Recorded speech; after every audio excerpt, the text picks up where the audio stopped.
What is up, guys? Welcome to the Need Enough podcast. I'm Andres. This is RB3. I'm Dani. Hey, welcome Dani Fernandez to the show. We are so excited to have you. I've been trying to get you on for a minute. Unfortunately, we usually record at the same time, which I found was kind of funny. We do Tuesdays at 6 or 7 usually.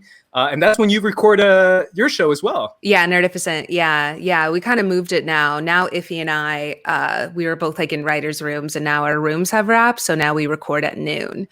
So that's how you caught me. Yeah. I was like, I don't know what date works, but I would love to have you on. But either way, we are so happy to have you on the show. Thank you so much for being here. Yeah. I love y'all. So you're great. You know that. You're in my heart and will never leave, unfortunately. Thank you so much. Every time RB3 and I talk about you, we're like, man, how's Dani doing? We miss Dani. She's so cool. And we always really appreciate you and everything you've done, obviously, for us or for anyone else in the community. We personally love your outspokenness on social media. I think it's one of the best aspects of who you are. I'm being honest. Oh, no, go ahead. I didn't want to cut you off. No, I said I'm being honest. Like literally, like your outspoken. For me, it's so up and down, and it's always been that way. You know, I have made enemies in film Twitter, which I'm actually adjacent to. I feel I'm adjacent to film Twitter. Yeah. Because I refuse to be fully in it, and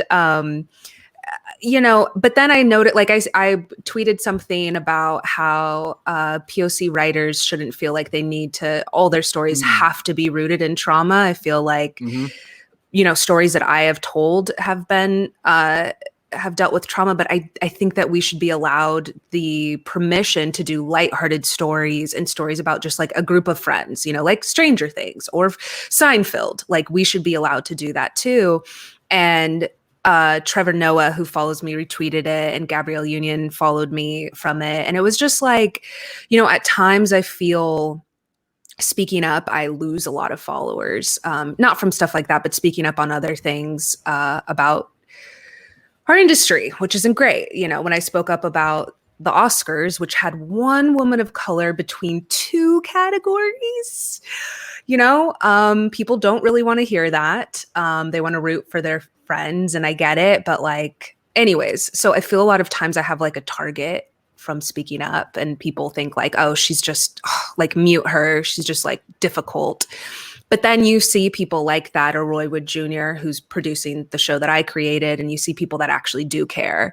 So it's hard for me to let go of the people who don't care. Like it's something I'm working on with my therapist, because I'm like, there's like this set of directors, and they're not people of color, and but they're gatekeepers. And I wish that they cared about the stuff I was saying, and they don't. But I'm like, there's these other people that do clearly care, and can that just be enough for me that they care? So, yeah. Obviously, it's a difficult thing to handle, but we want to let you know that we very much support you and retweet everything you can. So, no, literally, like what you do, using your voice and using your platform, I feel like is, for one, like just overall like responsible, and for two, just I think honestly it's just changing the world and the way people are looking at a lot of these perspectives, and I greatly appreciate it. Who does is who I think we all follow is Matthew Cherry, and he has, he's an Academy Award winner, and he has no problem. Another person is Peter Ramsey, who did Into the Spider-Verse, and they actively will say, are we allowed to cuss on here? Yes. Yeah. They actively talk shit, like openly, like, okay, so we're doing this shit. This is like about projects or something. I'm like, okay, this makes me feel good, because they are so secure in their own work and the fact that they're going to continue to work, that they're okay calling out things in their industry. And so I am hopefully going to continue to do that. And also writing dumb jokes about Vegeta as I do. Yes. Yes, which is perfect, because that's exactly what we need. No, obviously this is something that I've always made like my biggest thing, especially I've tweeted about it. Obviously I don't have as much response, but especially the report that came out, I believe last year, with Latin American actors and protagonists, the fact that there's the biggest minority group that watches movies is Latinos. And the fact that I believe they said 2% Oof, our yeah. protagonists. And I was like, that's kind of insane. The representation we have is usually either drug dealer or maid when it comes to men or women. I think they said it was over 60%. And I was like, this should be like all over the news in Hollywood. And it's not. So that's something that I'm always going to do. I'm honestly like set in LA because I'm like, I'm going to stay here until this changes. I will be the old Mexican dude who's screaming about this, but I'll do it if I have to. Yeah. I honestly think a lot of our industry is just like not the unwillingness to leave. I think you will, most people eventually get their spotlight. It's just like, can you survive long enough? It reminds me of that like meme where the guy is like digging gold and he like almost got to it and he like walked away, like, and you can see he was almost there. Yeah. And I feel like but I feel, if we're being honest, that people of color kind of don't have the same setup, like the generational wealth, the parents paying for their, exactly. I was just like, how is this 24-year-old in a, like most people here have roommates. And I'm like, how is this person? Oh, their parents paid for them. Okay. Right.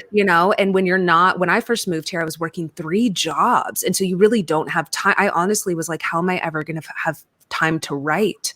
And I was lucky that I ended up getting, eventually after those couple of jobs, I ended up getting a job at like a listicle site, writing like 25 bridesmaid fails, number 8, shock you. And so I was around a lot of comedy people that were also taking this shitty job, just so that they could, pay their rent. And so that was helpful to me, and like just making sure that I set aside time to write. But you do kind of, it's scary. It's scary pursuing a creative field, and it's scary when you literally don't have time to pursue that because you're working so much. So, but it can, if you stay with it, it can happen. And I guess we are proof of that.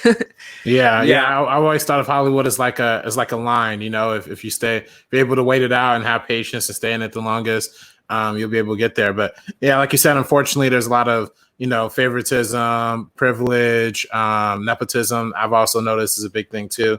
So it's like, but the thing of, about fortunately you, which why you're so aspiring to people like Andres and myself, is that you're a fighter. You've been in it for a long time. And, the motivation to keep going, that there's always going to be a bright spot at the end of the tunnel. And like, do you think you're like approaching like your bright spot? Like, do you think you're about to hit the spotlight, pretty soon? You already have a lot of big things in motion. Yeah, I mean, I felt that way the last like year or two, but I'm so competitive. It's so funny watching The Last Dance with Jordan, not comparing myself to Michael Jordan. Although, I mean, I can't even aspire to that level of pettiness that he has. It's just like, but I'm so competitive. And I think people were like, how have you like accomplished so much? And I said, it's because I'm a perfectionist and I truly don't know if I would recommend it.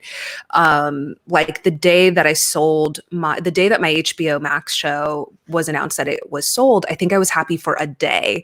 And I'm telling you, that is not healthy. That's not actively healthy. It's a thing I'm working on with my therapist.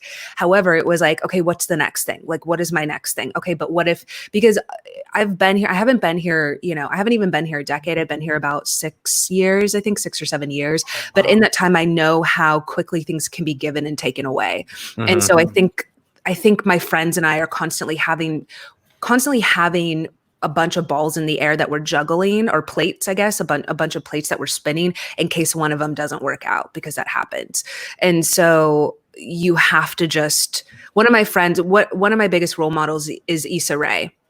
She opened the door for people like me, for people like Rami, for people who are creators to star in their own shows about their lives, or the stories that they want to tell. And they're not necessarily quote unquote bankable. They're not Chris Evans. They're not like already an established star where it's like, oh, we can open a film with Robert Downey Jr. or whatever, because we know that he is already a big name. They're taking a chance on people that aren't. Granted, she had a following from Awkward Black Girl, but like she's opened the door for me. And somebody told me about her, a director I was talking to told me, Issa is someone who, when a project doesn't work out, she just moves on. And so I guess it's not taking failure personally, which is very difficult, but just kind of like having a billion things that you're, writing or doing, just so that if one doesn't work out, you're like, okay, well, I have this other thing then to offer to you. Because unfortunately, what a lot of people don't like to hear or be reminded of is we have chosen to be in one of the most competitive industries. We chose that.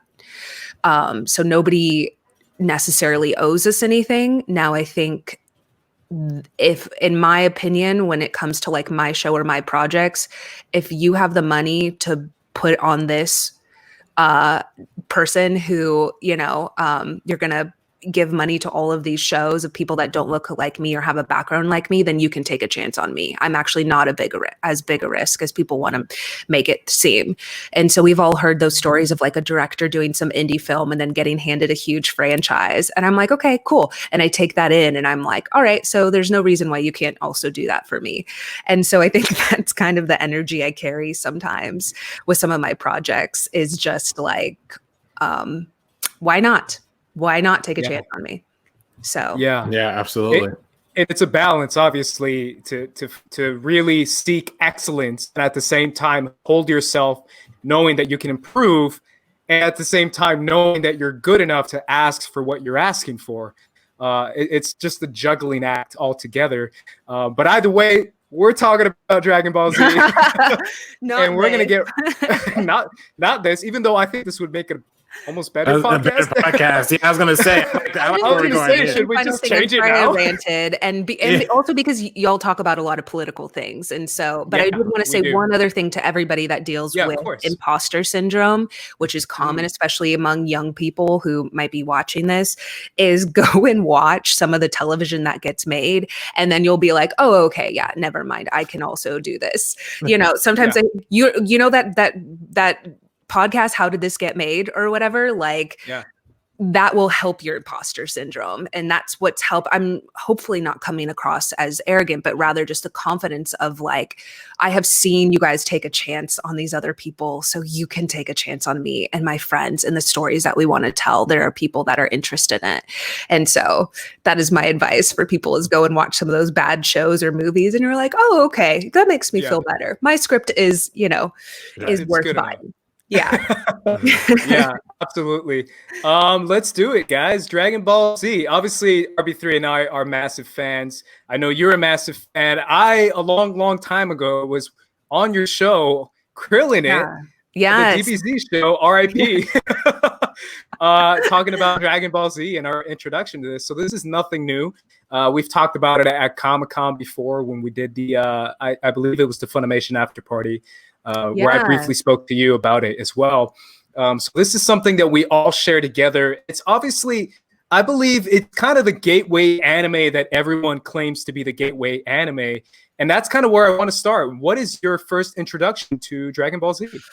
I honestly think my first introduction was Toonami. I remember my brother was watching it. I think I was in middle school. I might have been in 5th grade. At the time, I was just watching like Arthur. I was watching Arthur, Hey Arnold, Recess, like those types of shows. And so, I would have a crush on like TJ Detweiler or,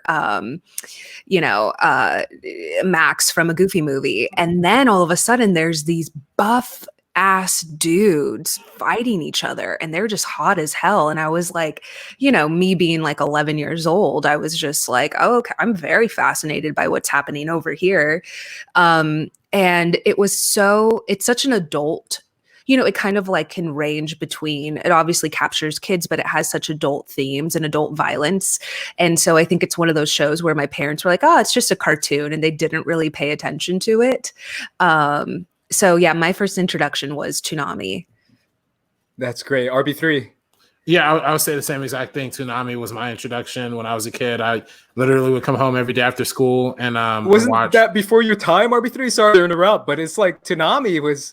You were like 2. No. I was at least like 4 or 5, and then that does not help. But I mean, you remember those things. Like I remember watching. Okay. I remember watching Dragon Ball Z literally every single day. Like I watched it daily up until the end of Dragon Ball GT. Like that's how like literally all the way I used to watch every single episode. I used to eat it up. I used to play every single video game. Budokai 2, Budokai 3, Budokai Tenkaichi 1, 2, and 3. All my favorite games when I was growing up. Like, that's not even to mention the Dragon Ball series that I discovered later, like after Dragon Ball Z. Going back and watching that and experiencing that. I used to go to the movies all the time. Sometimes me and my buddy still go to see like the non-canon, like super movies, like the Broly movies, the most recent ones. So like I've all eaten it up. The only thing I haven't fully consumed, I've consumed it in parts, but there's the new series. Yeah. Super. I haven't fully gotten into that just yet, only because I don't have the subscription services to get to it yet. But everything else, like I've consumed like almost every single movie. I have so many memories of every single video game. I have so many memories of me playing with my best friend, Ryan Baptiste, growing up, and everything. Just as always, Dragon Ball Z has always had just a profound impact on my life. And honestly, it was the first ever anime thing I've ever watched and really got me into anime just in general. Yeah, it's incredible how much Toonami has impacted an entire generation, right? I mean, I can also say Toonami, but that wasn't my first introduction. But the fact that Toonami introduced me to other anime, for example, Gundam Wing, I became a massive Gundam fan because of Toonami.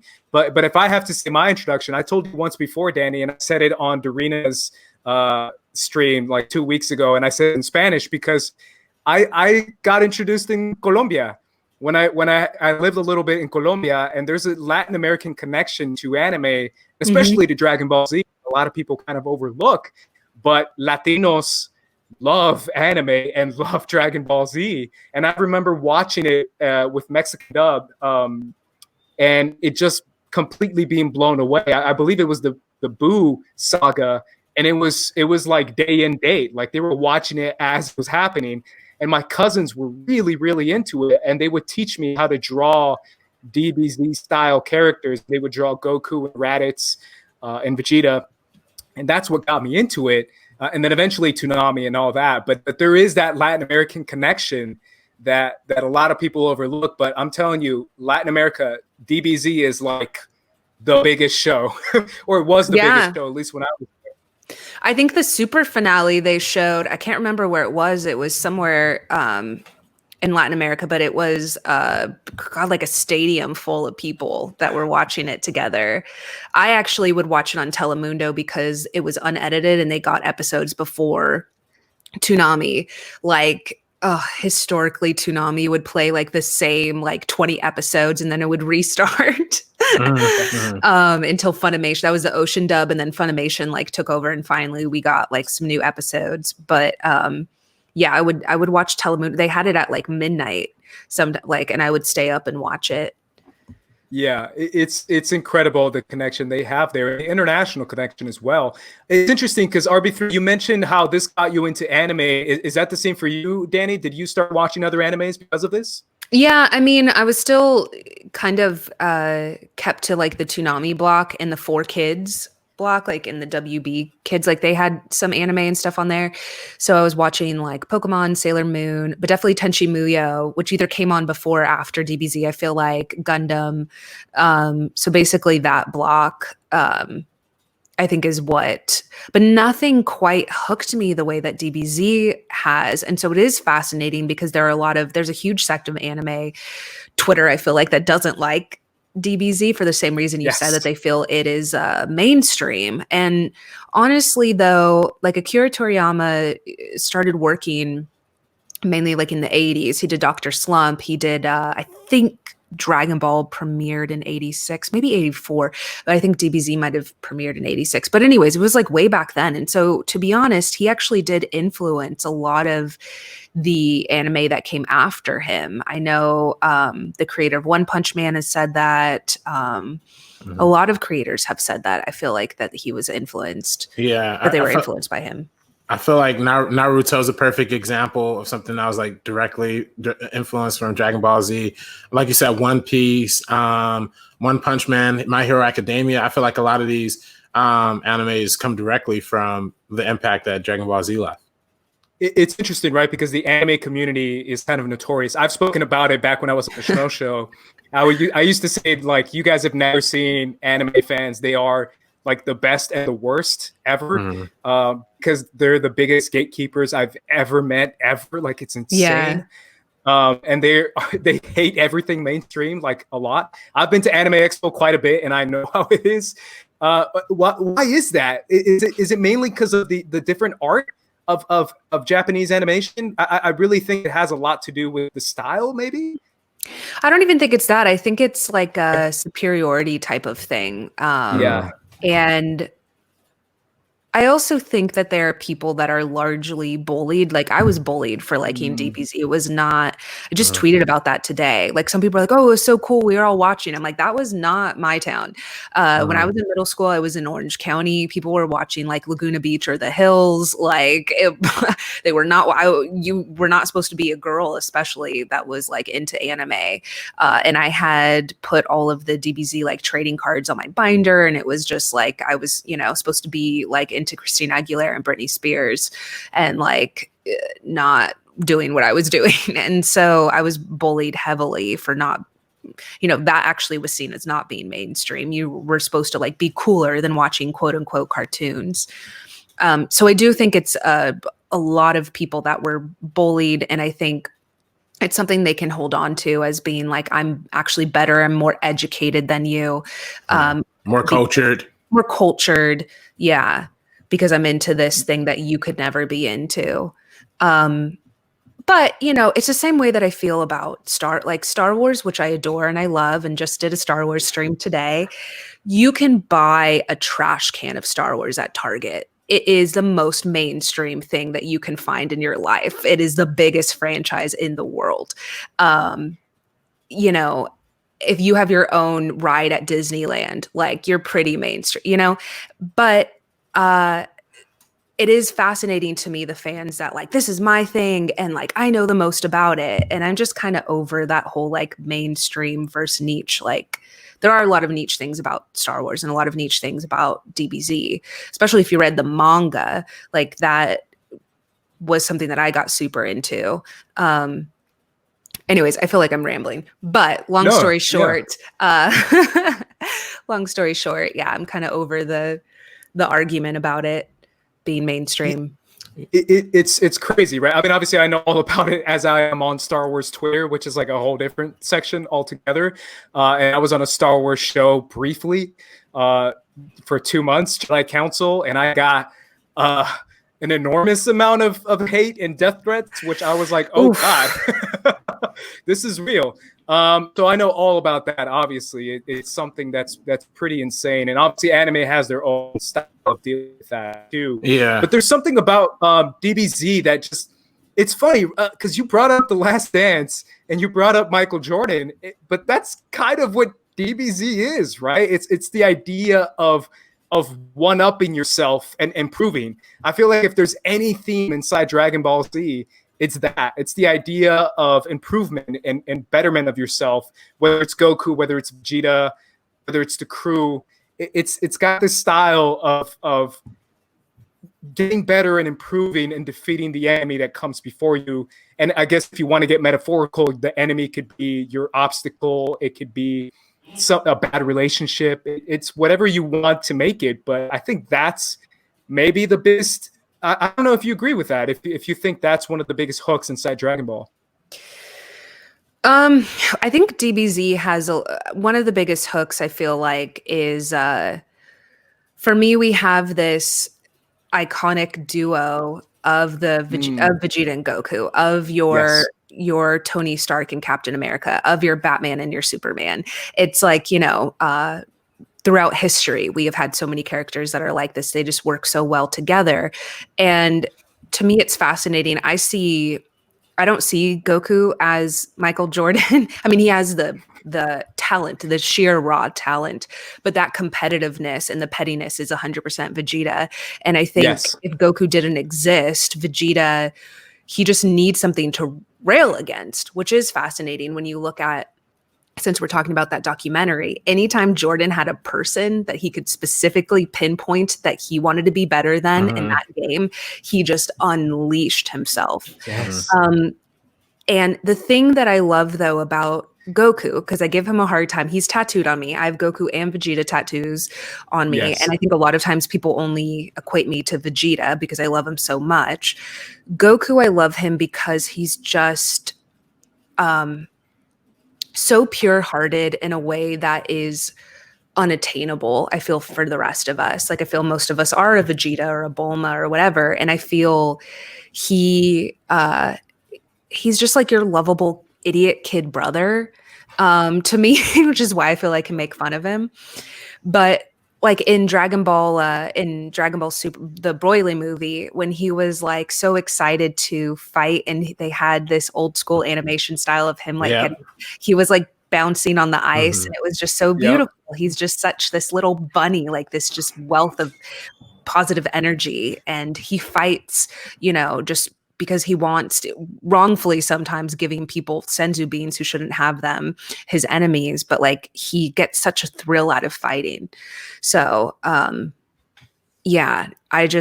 think he's just like the sweetest, kindest, dumbest, but version that I think also a reason why a lot of people wrongfully consider Superman as boring is just because compared to Batman, who's brooding and he's dark and he's complicated. And I love Batman. He's my favorite aside from Wonder Woman. But Superman, I think, is misunderstood and also sometimes miswritten because people can't quite fathom being that pure of heart or that like constantly choosing to do the right thing. It's just that like we have this cynicism in us, and so we latch on to the Joker and we latch on to Batman and things like that, as opposed to because we don't fully understand Superman or Goku. I think. Yeah. I mean, Superman is one of my favorite characters. So I know exactly what you're talking about. I want to comment on that Michael bit just real quick because I just listened to an NBA podcast right before coming on. And one of the guys said that he has a theory that he really thinks, and this is like an NBA expert, that Jordan, his first retirement stint, like he retired back in the day because he couldn't find someone that he had to beat.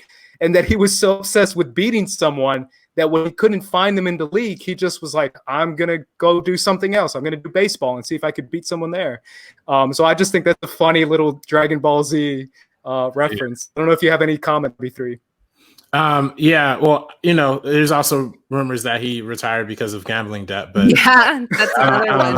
I mean, but yeah, it could go either way. But going back to Dragon Ball Z, when we talk about characters like Superman and Goku, and going back to the greater theme of like what Dragon Ball Z is about, I think it's like the perfect embodiment of, and we talked about a lot on this podcast, the hero's journey story, right? Like the character being quote unquote deemed the chosen one, the one that's gonna save humanity and the one who's gonna carry us. And then that's what Goku has always represented. So that's why a lot of people like Captain America and like Superman, they kind of have that kind of theme going too. But that's why people might think those characters might be quote unquote boring because they have like there's only goodness and good intentions there. But I mean, honestly, when you look at Dragon Ball Z, outside of the fighting, because the fighting is a big part of it.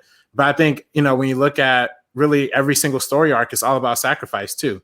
It's all about characters who, I mean, almost at the beginning of every single saga, we see a main character or many main characters just die just straight out from the beginning. And like how much the team or how much the crew has to sacrifice in order to come back and fight back against the big bad that did that. And, and if that path is grabbing Dragon Balls or, Goku going into the hyperbolic time chamber and, getting strong, it's all about like the sacrifice and how, and a lot of times putting compassion over selfishness is really the way to go. And I think that's why we love the villains in Dragon Ball Z so much.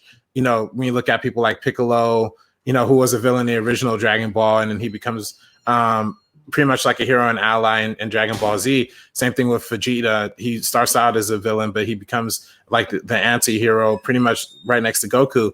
The arc of, you know, of concern, of sincerity, of being a good person is always something that's been prevalent in Dragon Ball Z. And that's ultimately what usually helps the gang succeed. So that's always something I took from it too. And then lastly, one more thing I just want to kind of quickly throw out is like just familial relationships too, right?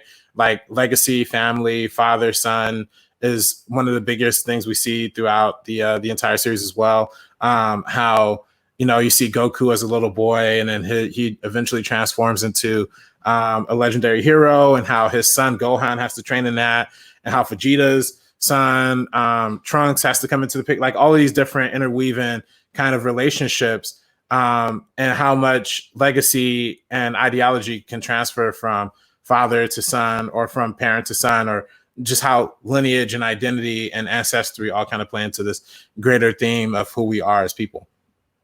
Yeah, that's great, man. Obviously, that's all inside Dragon Ball, which is incredible. Last thing I want to say before we go to break, Dani, before you came on, RB3 and I had a quick discussion about whether there was some political things inside Dragon Ball, and I told him there was this video on YouTube. I wish I could give him a proper shout out. I forget what channel it was, talking about kind of the origin of shonen anime and how it stems from this kind of teaching the young boys to have this like balance of respect and honor, but also almost this masculine attitude of overcoming and fighting back against the enemy. And it stems from the Japanese war mentality that they had back in the 1930s, all the way to now in current anime, what we get with shonen with something like a My Hero Academia. And I thought it was fascinating because obviously Dragon Ball is like one of the most hyper masculine shows of all time. And I was like, that's such a fascinating discussion of Dragon Ball being used as a way to teach young boys to like be strong and like fight back. I don't know what you think of that, but I just thought it was a really well done, fascinating video and concept. Well, I do also think that it's seen as like a boy. Obviously, it's shonen, but I do think that it's seen as being like a boy's. Anytime I say that I listen or watch it, I still get people like, you watch DBZ? Like, it's just so mind blowing that a woman would watch these hot dudes in spandex fight. Like, it's not, it's not that mind blowing, y'all. Why would I do that? Yeah. It's not that mind blowing. We also love pettiness. Again, Vegeta, our petty king. Yes. They have so much drama on this show. And and of course the fighting. It's the same thing with my girlfriends that are super into WWE in a way that's almost unhealthy. But Danielle Radford and Rachel Evans, and I know that they've been on shows with people that y'all know. And so, but it's just, I think a lot of people are like, what? You know, you guys are into this? And it's so I do think that it's often seen as just being a show for boys. But what is fascinating is Goku kind of actually goes against a lot of those stereotypes of being like hyper masculine. He's really playful. He's curious.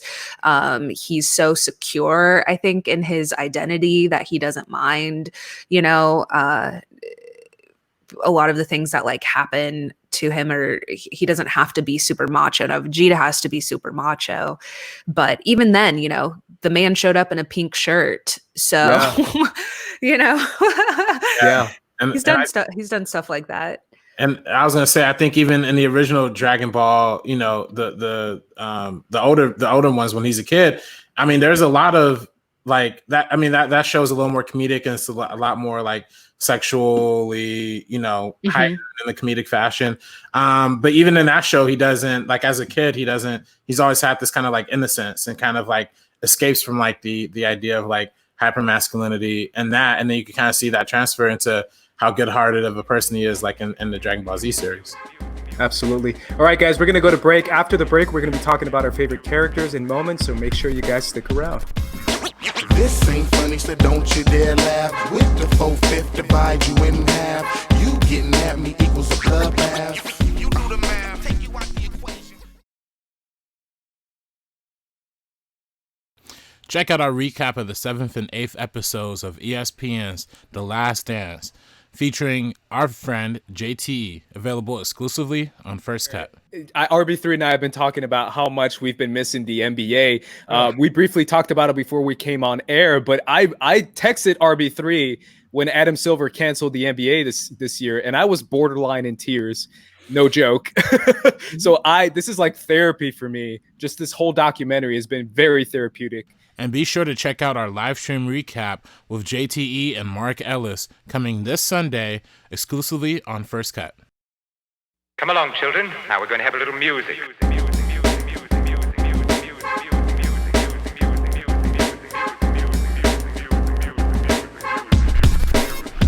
All right, guys, we are back talking about Dragon Ball Z. Now I want to get into your favorite saga, because I feel like that is where you truly learn about a DBZ fan, is when they say their favorite saga. And I'm super excited because I think I knew yours, RB3. I don't know if I know yours, Danny, but I'm going to go straight to you, Danny. What is your favorite DBZ saga? I feel like you could guess if you wanted to. Is it the Android saga? It's actually, that's close. It's my second favorite. My favorite saga is the Saiyan saga. It is just the iconic first battle between Goku and Vegeta. They're on those rocks. They're just like punch for punch. I think it's peak scrappiness, it's them at their like animalistic core, two Saiyans finally getting to fight each other, and beautiful Kai, like the opening sequence of Kai that like remastered it was so pretty.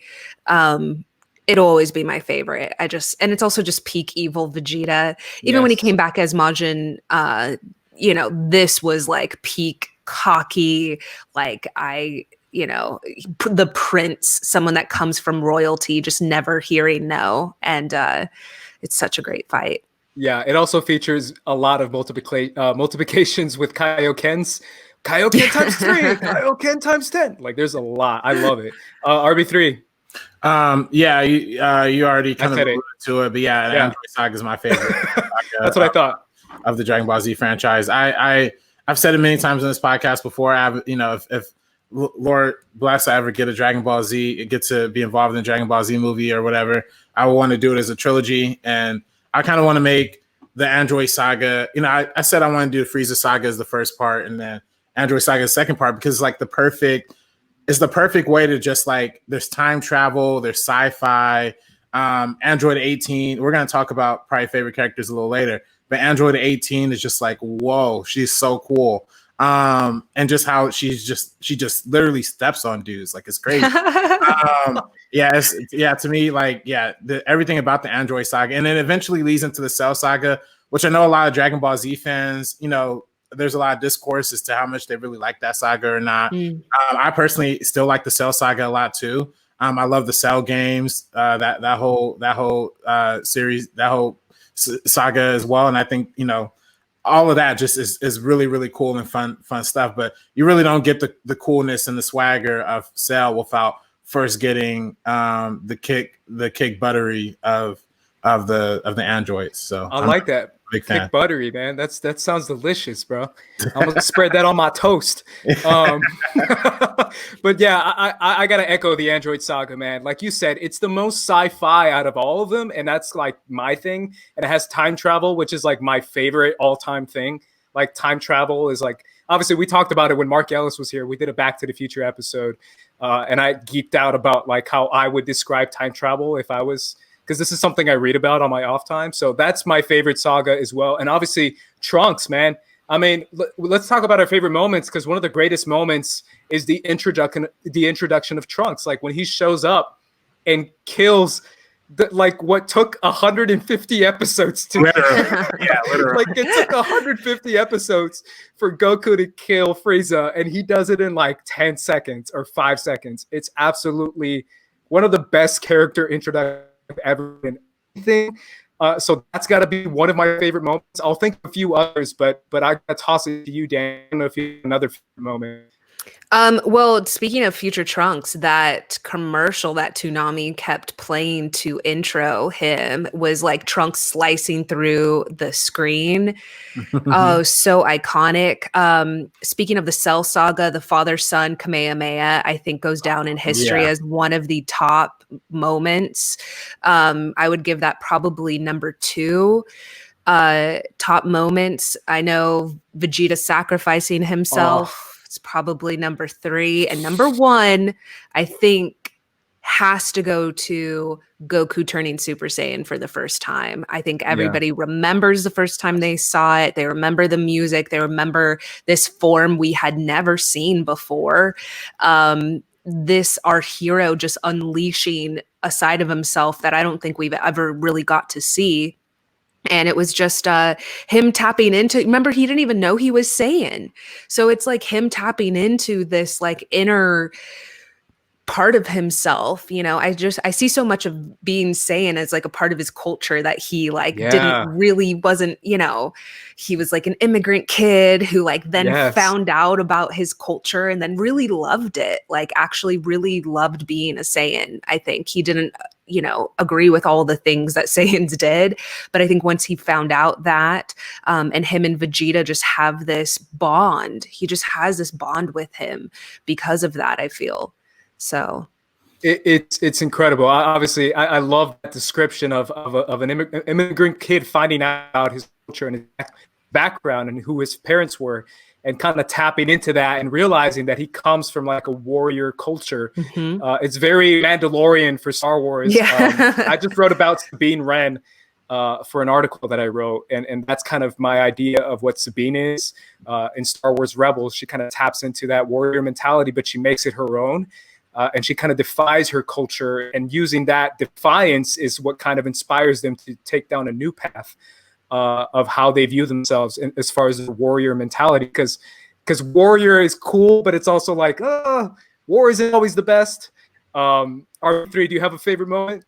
Yeah, I mean, Danny already said it. The Super Saiyan moment, by far and away, is probably the catalyst.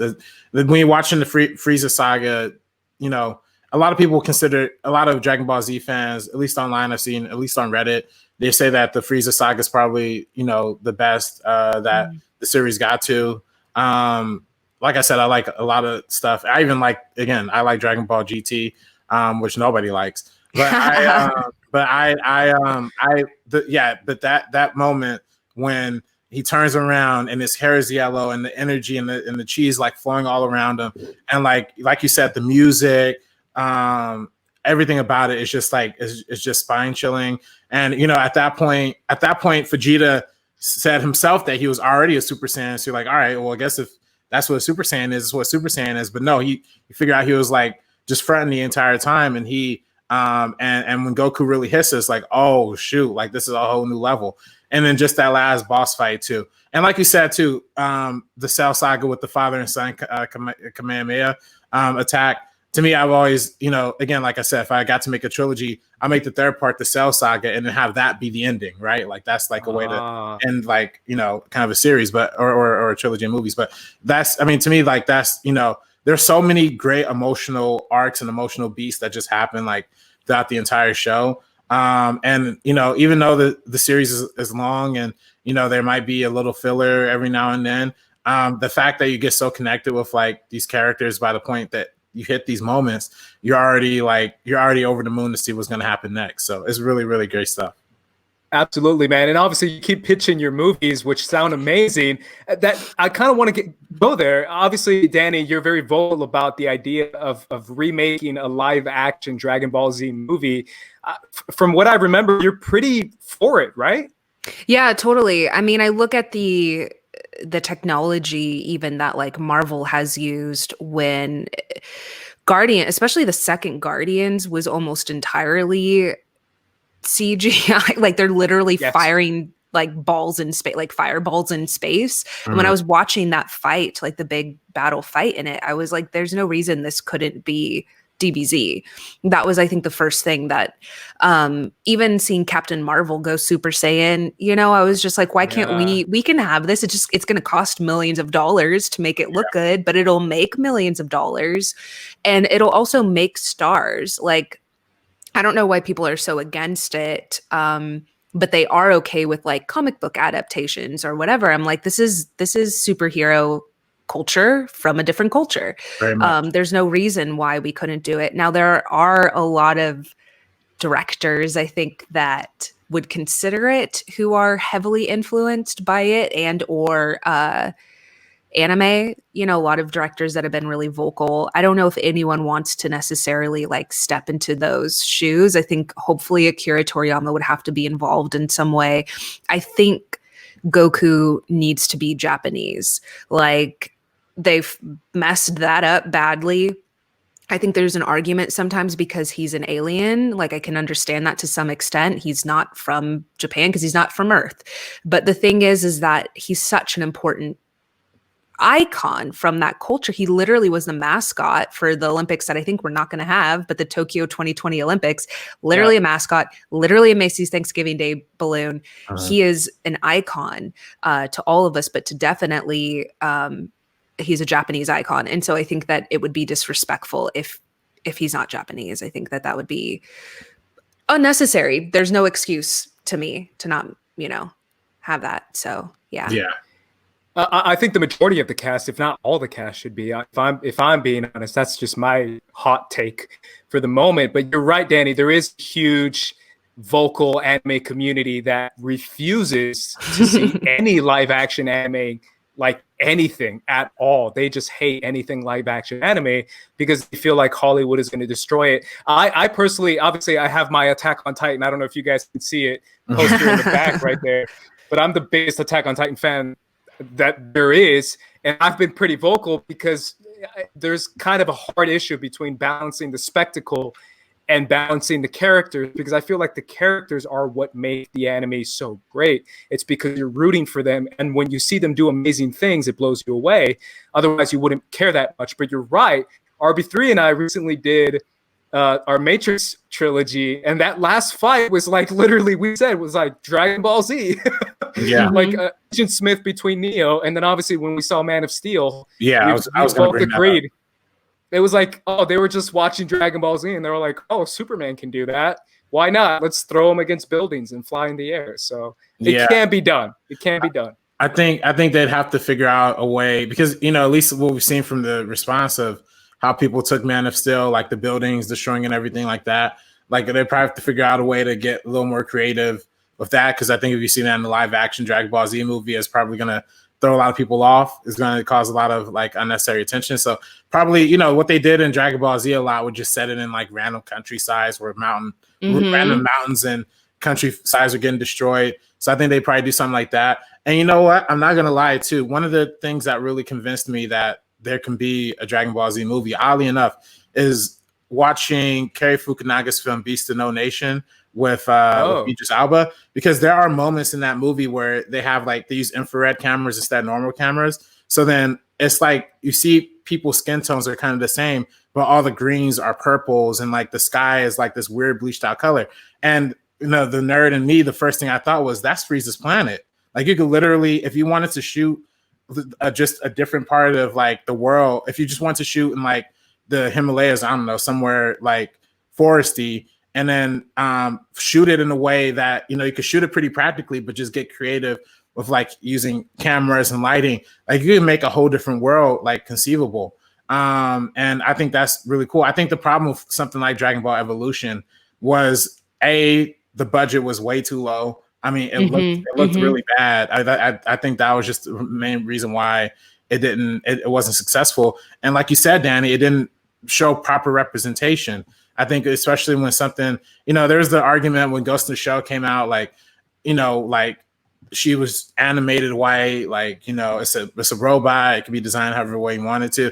And, you know, and it's an American adaptation, so they should be allowed to do whatever. But like, honestly, so much of the Japanese culture and so much of the reasons why people love Dragon Ball Z is because it represents a community underseen and underserved, and a culture that's underseen and underserved.